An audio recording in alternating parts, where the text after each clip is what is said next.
Graça e paz, então nós estamos falando sobre a reforma que a igreja precisa, reforma baseada na palavra de Deus, não é criando controvérsias com a religião católica e apenas dizendo que tudo que a igreja católica faz está errado e procurando versículos que contestem as ideias, os dogmas, as doutrinas católicas e ainda fugindo dos versículos bíblicos que apoiam todo o estudo da Igreja Católica, toda a sua dedicação, toda a sua correção, ao qual nós reconhecemos.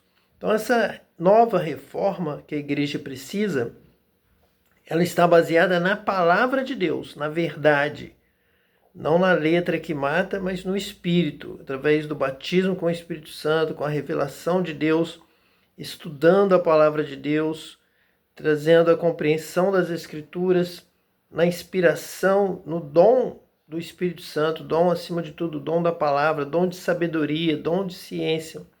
Nós então estamos aqui propondo essa nova reforma que vai corrigir tantos erros da reforma protestante e realmente fugiu da palavra de Deus, não teve a dedicação de trazer o conhecimento da palavra de Deus, mas apenas a dedicação para contestar a doutrina católica. E por isso a igreja tem passado por tantos momentos de vergonha, tem se mostrado ao mundo e realmente demonstrado todo o seu erro, toda a sua superficialidade de interpretação bíblica, e que a igreja protestante foge constantemente dos temas bíblicos, de temas essenciais que não poderia jamais ter fugido, ter saído deste caminho, saído da verdadeira doutrina, mas saiu sim simplesmente para questões de contenda, vanglória e disputa da posição de privilégio de ser a única igreja, substituindo a igreja católica. E nesse afã de se colocar no lugar, de tirar uma denominação, tirar a igreja católica e se colocar no lugar dela, fez tantas coisas erradas, tem feito, tem lido a Bíblia erradamente. Então vamos aqui continuar sobre esse tema, a questão dos anjos, ao qual a igreja protestante sempre tem fugido dessa questão devido à ênfase da igreja católica.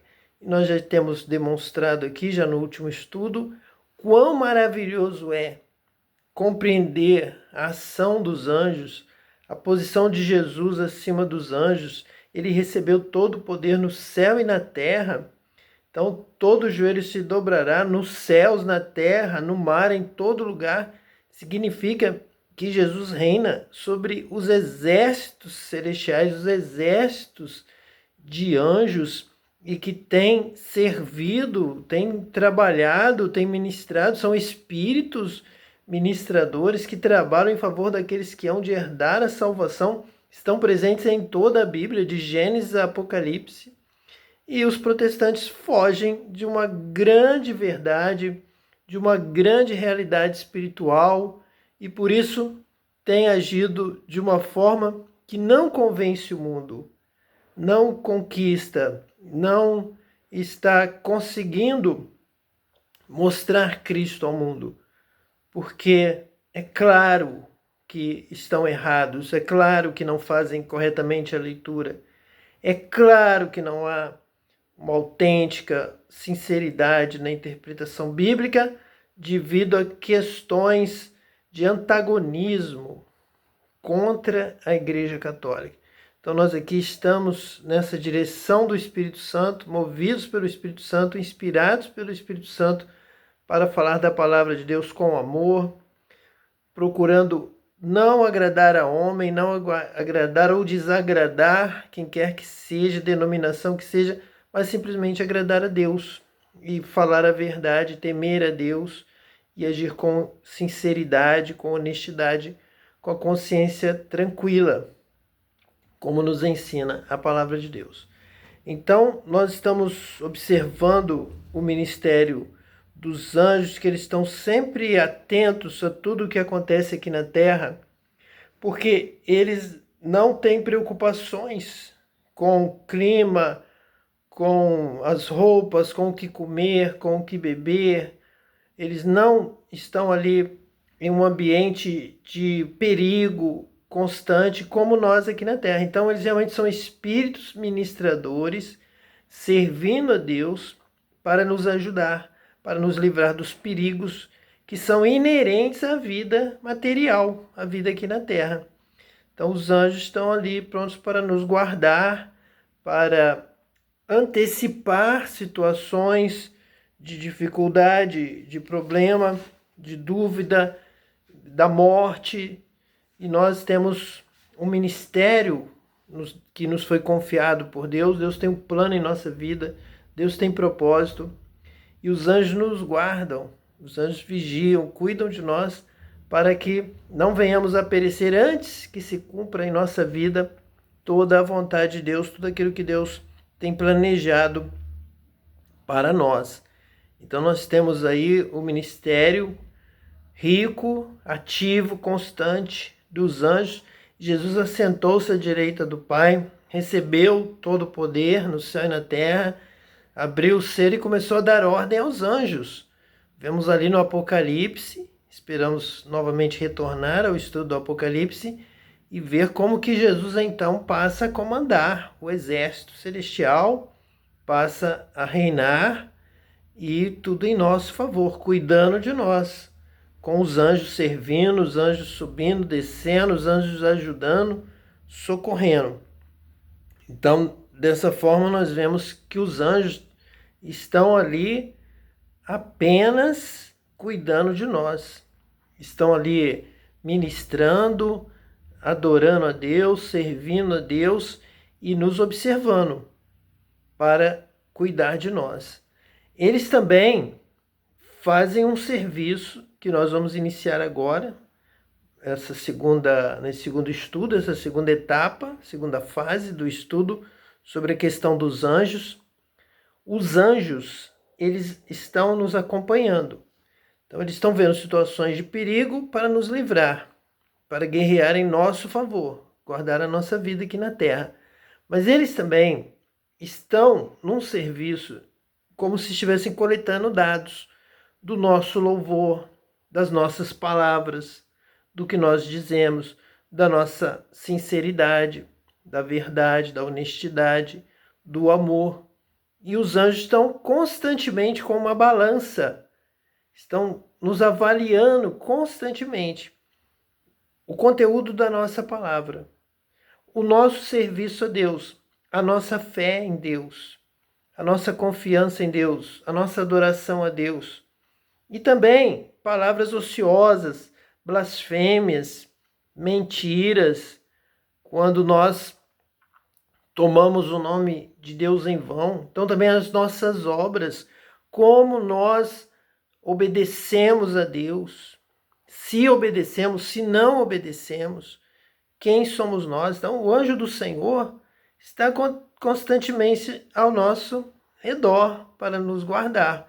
O anjo do Senhor acampa-se ao nosso redor e nos livra, nos guarda.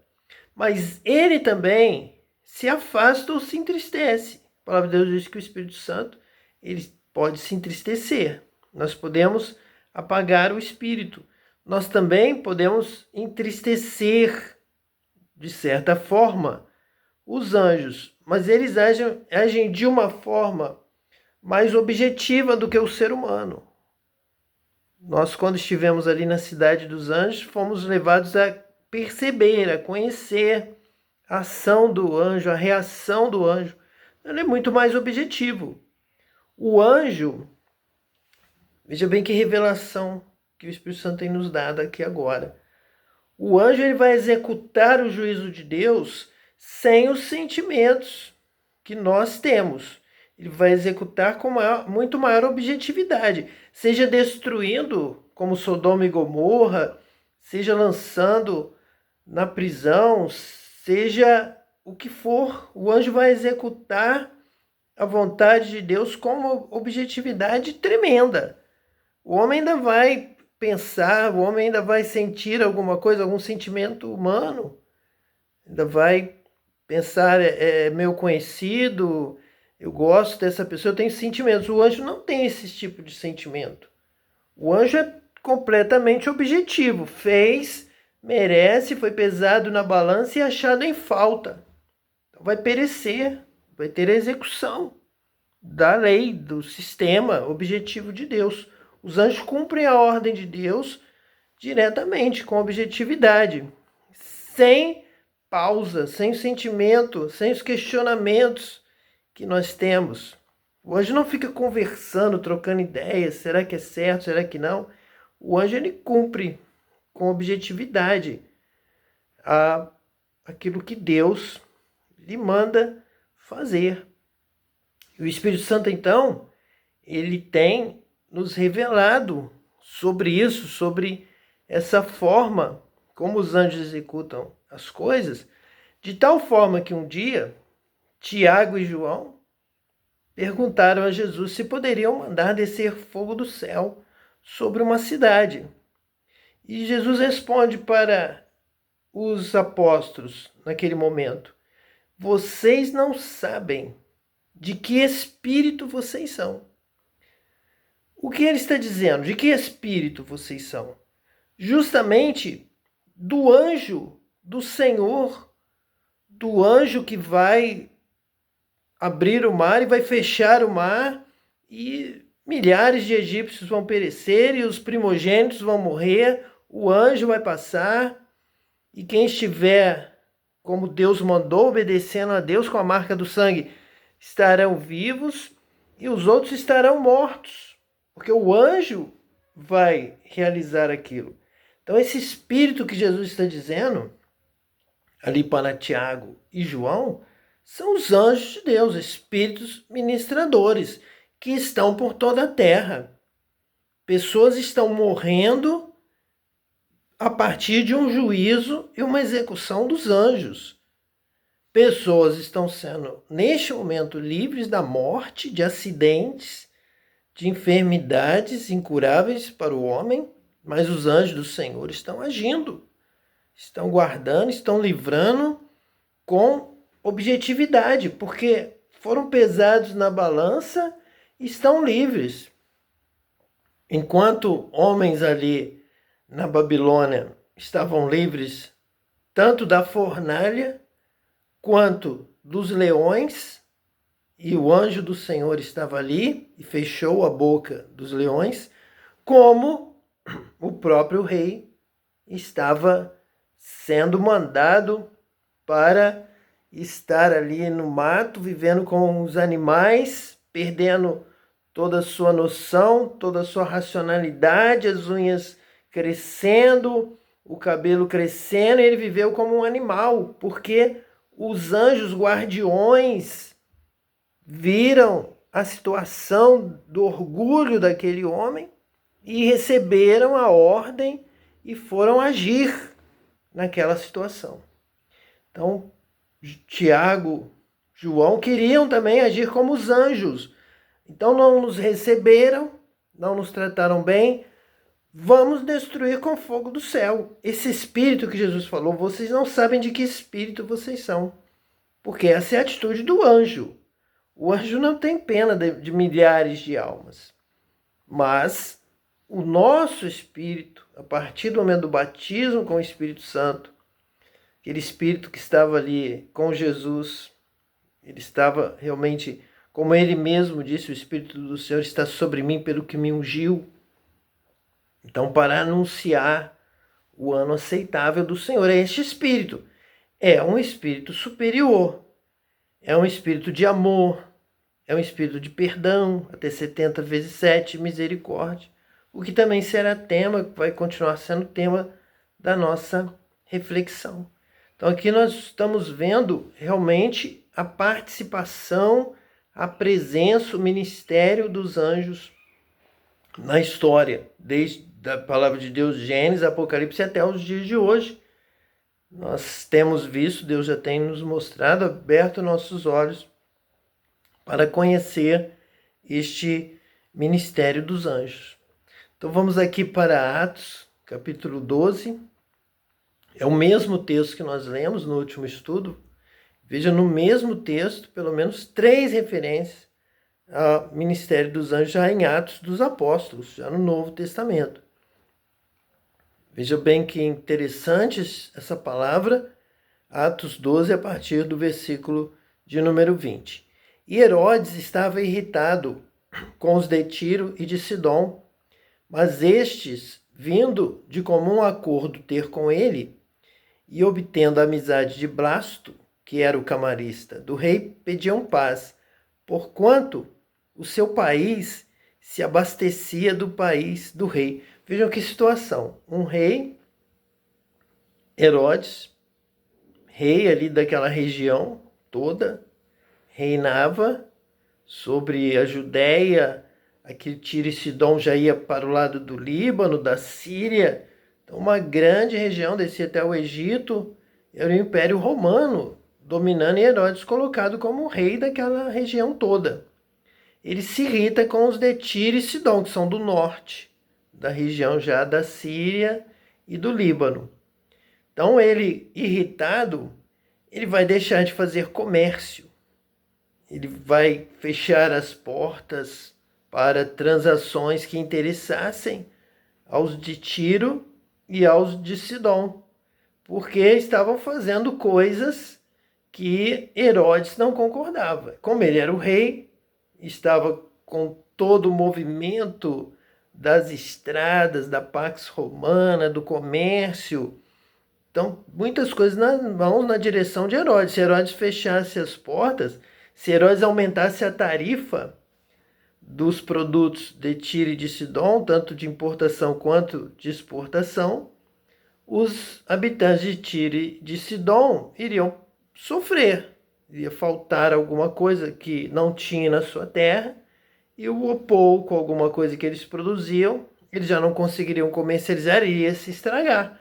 Eles não teriam consumo interno suficiente, as coisas iriam se multiplicar ali, não ia ter como armazenar, iria passar o prazo de validade, iriam se deteriorar, um prazo real, efetivo, de duração, iria se começar a se decompor, seriam enormes prejuízos, ficariam pobres, cairiam do padrão de vida que eles tinham.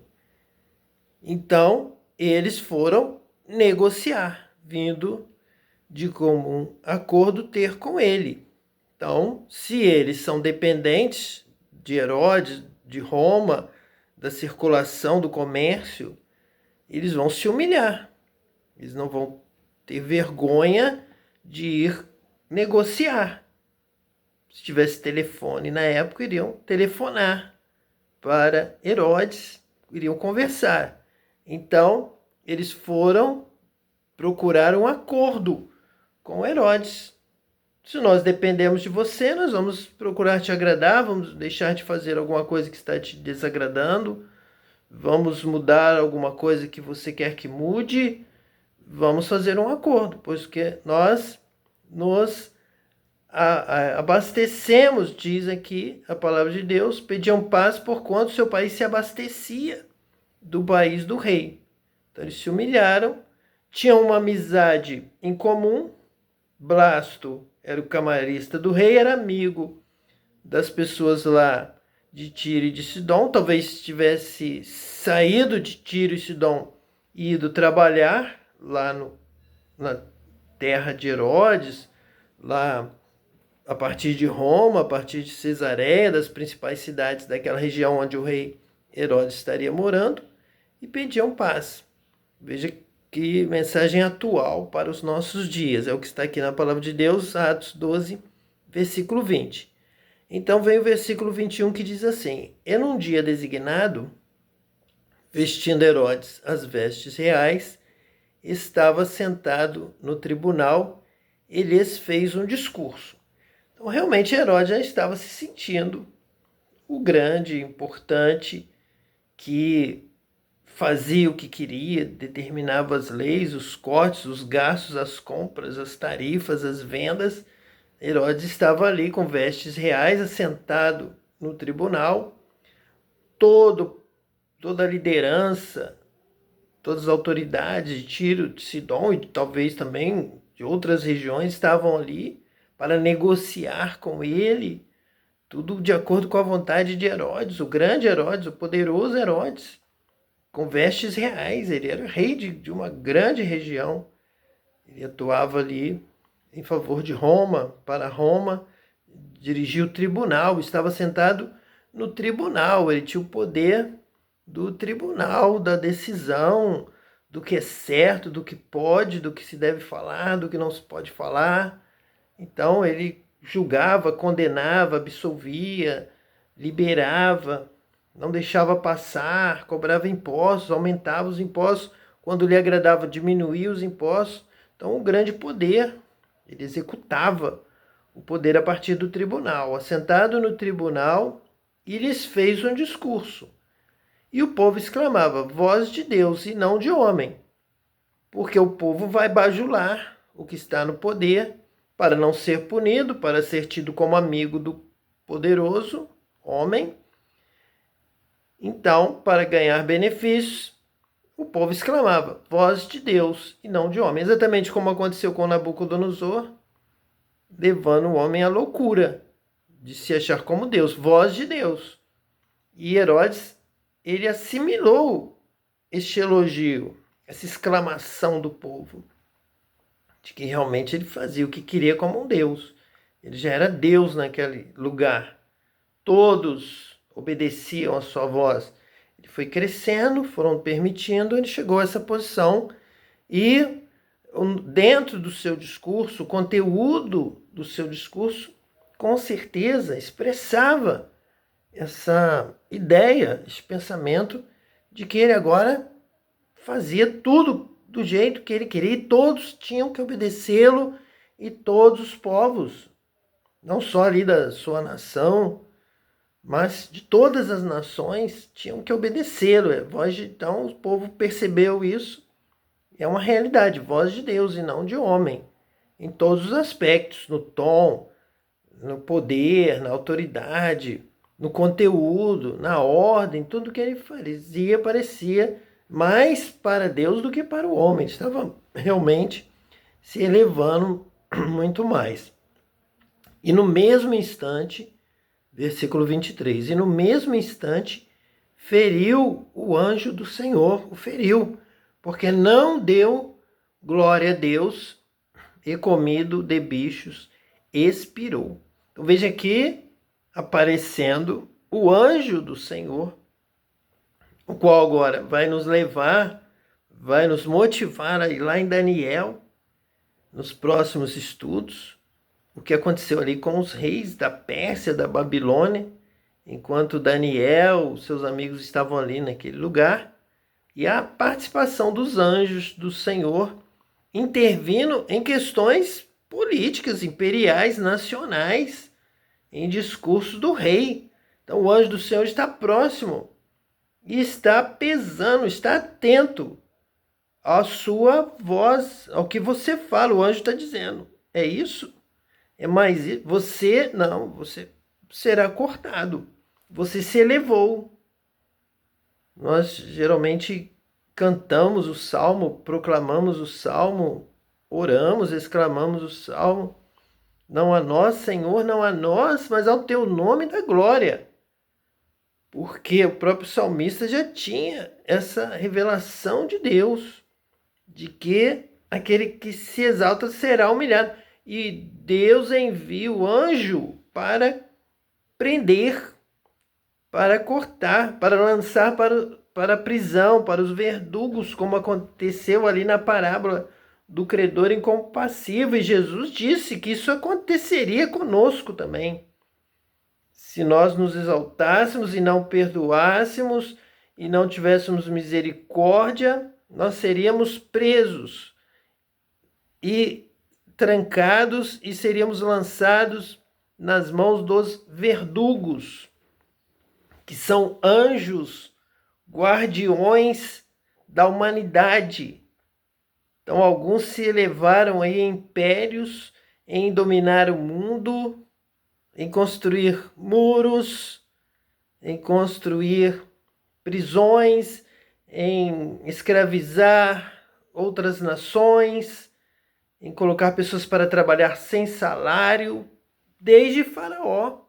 E o anjo do Senhor desceu, o anjo do Senhor passou, o anjo do Senhor interviu, e aqui, já no Novo Testamento, já no Império Romano, o anjo do Senhor feriu Herodes, o rei de uma província, de toda uma região dominada por Roma. E hoje nós vamos vendo na história que algum grupo se levantou, ousando conquistar o mundo todo e transformar todos em escravos novamente, bem próximo de nós. Há muito pouco tempo nós vimos este grupo tentando revoluções para dominar o mundo todo, e onde eles dominassem, as pessoas ficariam pobres e dependentes e trabalhariam como escravos. Mas caiu por terra. E Deus está agindo, os anjos do Senhor estão agindo. E quando nós oramos, Deus intervém. Nós falamos isso no estudo passado. A igreja estava orando, Herodes lançou Pedro na prisão e o anjo do Senhor tirou Pedro da prisão, fez as suas algemas caírem por terra e o anjo livrou a Pedro da prisão, da morte, da escravidão. E aqui o anjo do Senhor feriu Herodes, porque não deu glória a Deus. Então está havendo uma balança, está sendo pesada, e alguns estão sendo achados em falta. Estão sendo achados em falta porque não louvam a Deus, não dão glória a Deus, não amam a Deus, não servem a Deus e proferem palavras blasfemas, mentirosas, orgulhosas, soberbas. E Deus não aceita o soberbo. E o anjo do Senhor e os anjos do Senhor acompanham todas as suas palavras. E quando encontram em você um caminho mau, soberbo, blasfemo, mentiroso, os anjos de Deus também intervêm.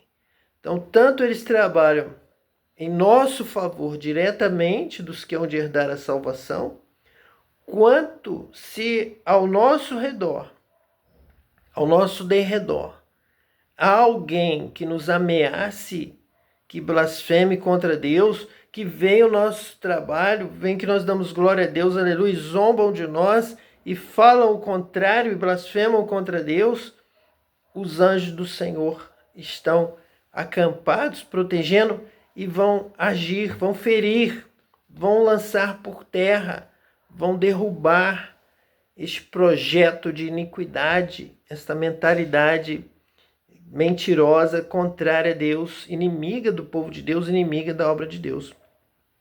Então, se o Brasil orar, se o Brasil jejuar, se o Brasil clamar, Deus vai ferir os inimigos, os que blasfemam, os que não dão glória a Deus, os que não temem a Deus.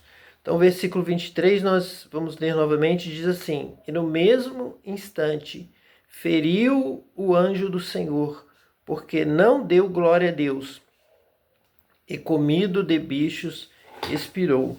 Sobre isso, nós queremos citar 2 versículos no livro de Deuteronômio. Primeiro, Deuteronômio 10, 21. Ele é o teu louvor e o teu Deus, que te fez estas grandes e terríveis coisas que os teus olhos têm visto. Então, ele é o teu louvor.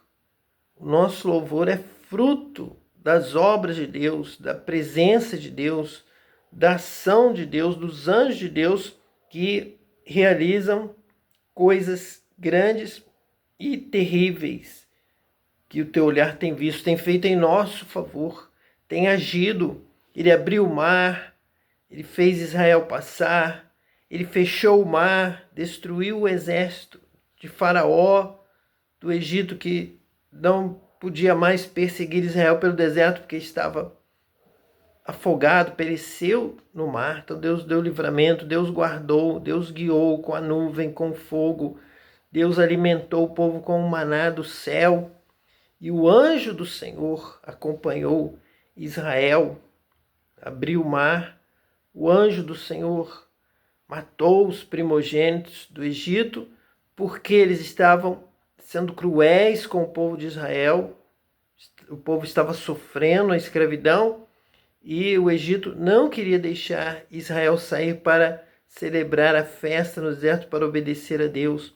Então Deus realiza obras terríveis, tremendas, como aqui no texto que nós lemos: feriu Herodes e comido de bichos, expirou, morreu. Então tem que temer a Deus para ter vida. Deus coloca diante de nós a vida e a morte. Escolhei a vida. A vida está em obedecer a Deus. E Deuteronômio 10, 21, que nós acabamos de ler, diz assim: Ele é o teu louvor e o teu Deus. Um chamado ao louvor. A vitória daquele que louva a Deus, que adora a Deus em espírito e em verdade. É o nosso Deus. A Ele servirás, prestaremos culto e louvaremos o seu nome. E o último versículo de hoje é Deuteronômio 8, versículo 10, que diz assim: Quando, pois, tiveres comido e fores farto, louvarás ao Senhor teu Deus pela boa terra que te deu. Então, o mandamento aqui é louvar a Deus, adorar a Deus.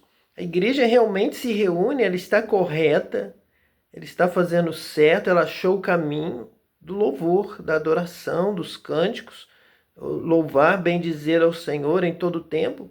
O salmista, que nós temos citado aqui algumas vezes, constantemente, ele tem toda essa visão do temor de Deus, dos anjos que nos guardam, dos anjos que estão conosco, da obediência à lei, como ama a tua lei, o teu mandamento é meu prazer, tenho prazer em guardar, em obedecer, e o louvor.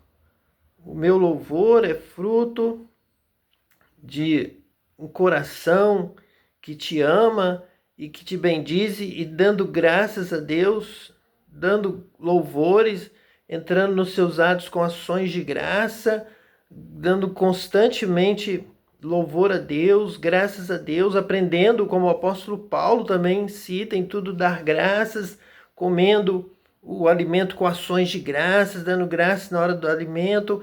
Tudo isso vem lá do Deuteronômio, vem da lei, vem da Torá, de comer e, quando te fartares, louvar a Deus. E o que Herodes, em que Herodes foi condenado? Porque não deu glória a Deus. Então, lá em Deuteronômio, o mandamento diz: quando, pois, tiverdes comido e fores farto, louvarás ao Senhor teu Deus pela boa terra que te deu. É Deus quem nos dá todas as coisas. Deu o alimento, deu a terra para produzir o alimento, dá a vida, supre a nossa necessidade, nos dá a condição de nos vestirmos, de nos aquecermos. Então nós temos aqui um mandamento: louvar a Deus. A igreja vai de uma forma inconsciente, sem aprendizado, sem sabedoria. Então muitos rejeitam a dar glória a Deus. Alguns questionam, criticam os que dizem glória a Deus, aleluia, louvado seja Deus, quando é o mandamento de Deus, de Deuteronômio. Davi seguiu claramente, Davi dançava, cantava, batia palmas, saltava de alegria na presença de Deus. Isaías fala sobre louvor, vestes de louvor. A tristeza vai saltar de alegria. Salvação é alegria, salvação, vitória é festa, é celebração, é louvor. Deus é o Deus de glória. Deus é o Deus que habita no meio do louvor do seu povo. Entrai em suas portas com cânticos, com ações de graças. Quando comeres, dê graças. Isso, nessa nova reforma, tem que estar no aprendizado, desde a primeira classe. A criança dando louvor, dando glória, aleluia, graças a Deus pelo alimento, porque estamos fartos, porque Deus deu a terra, Deus deu fruto, Deus dá vida. Glória a Deus, aleluia. Que Deus te abençoe hoje e eternamente, em nome de Jesus, o Messias. Amém.